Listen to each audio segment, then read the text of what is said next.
Hello, my name is Stephen Janis, and I am an investigative reporter for the Real News Network from Baltimore. The death of Freddie Gray while in police custody has brought national attention to policing in Baltimore. The Real News Network has been covering this topic extensively and even hosted town halls.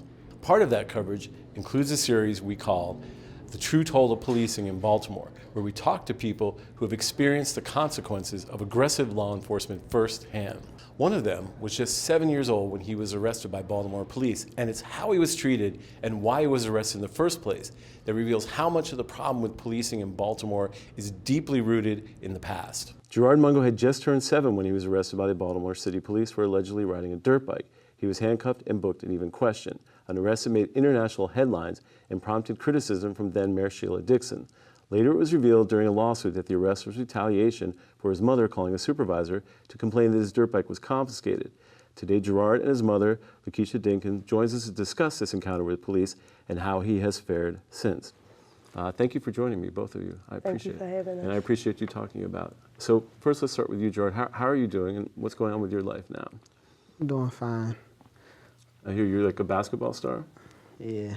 And what position do you play? Point guard. That's good. And Lakeisha, how are you doing? I'm doing okay. You doing okay?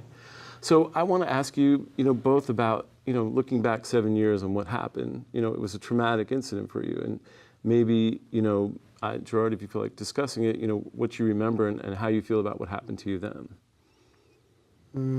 I just remember sitting on the dirt bike and getting slammed off of it.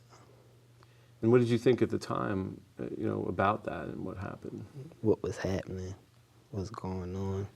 I didn't know what was going on. Yeah. Were you confused, angry, or? Angry. Yeah. And Lakeisha, do you remember? I mean, what were you thinking at the time in terms of what happened? Well, to think back to that very day, I could say that I was more so angry as a mom, upset, basically confused, because I didn't really understand why was he arrested. It was just a bit too much. Yeah, and I remember when I interviewed you, you were upset. Do you still, to this day, have any sort of sense of anger about that moment, or is it something that's passed for you, or? Yes. Yes, what? I have anger. I still be having anger. And what specifically are you angry about? That they arrested a 7-year-old and that I got slammed off my bike. I mean, to you as a teenager now, that kind of seems, I guess what you're saying is like absurd, or? Yeah. And Lakeisha, in terms of, how do you think it's affected your son in terms of his encounter with police and going forward? Well, I could say that it affected him in a way where though he always have questions. Like when he see a lot going on outside, he asks questions like, well, Mom, what do you think gonna happen? Is he gonna be arrested?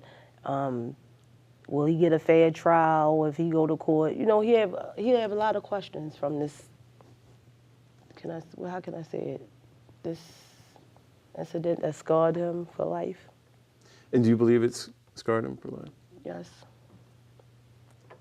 Well, Gerard, what's your perspective now on, you've seen a lot of things going on with criminal justice and about policing. Given your experience, has it affected or influenced your view of how the criminal justice system works? No. I mean, do you think it's fair? What? The criminal justice system from your experience? No. And what do you think? No. Now, you had during a trial, well, not a trial, but a civil lawsuit against the police department, it was revealed that the police officers had decided to make the arrest because of the dirt bike. Can you tell us a little bit about what ensued and what happened? Well, that day, if you really ask me, I think it all escalated from when I called back and I asked for a supervisor. And that was borne out by the transcripts. Right. And so what were they doing basically from what you understood once they decided to make the arrest? It was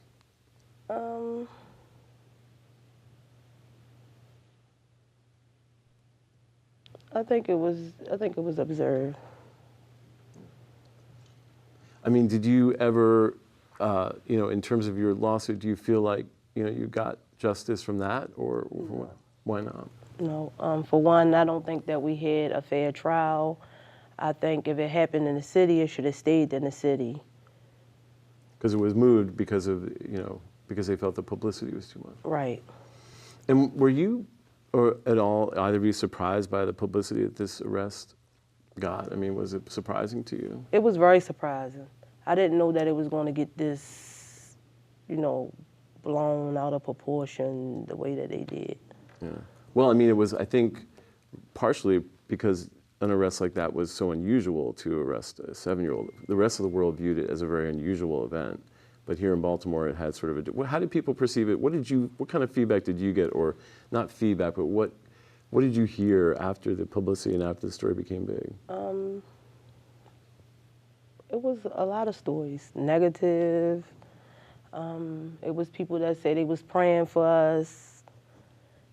It was a lot of feedback, and the things that we read on the social media kind of like hurt him. We had to keep him away from the computers and stuff like that.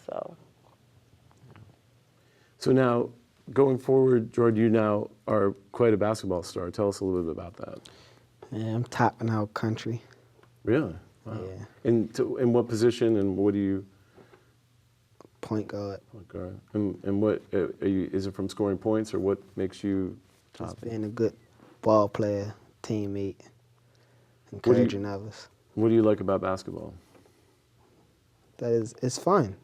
Mm-hmm. I ain't out on the corners, or I just like going up and down the court, dribbling basketball.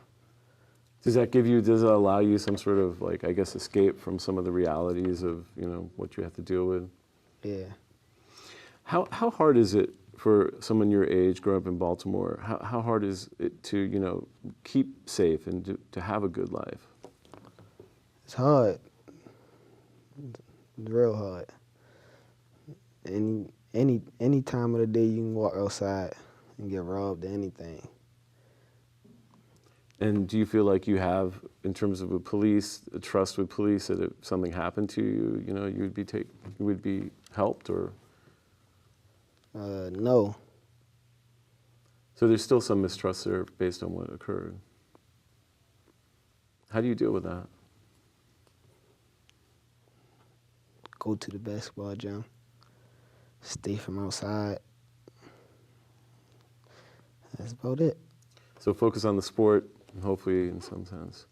So you're going to have plans. You think you're going to go all the way through getting a scholarship, and do you have big plans? Yeah. Yeah.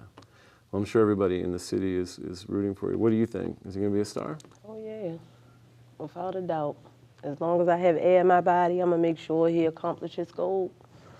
So looking back for you, what do you think? I mean, how do you feel now, 7 years later, about what your son has to go through? What kind of challenges does he face? He faced several challenges.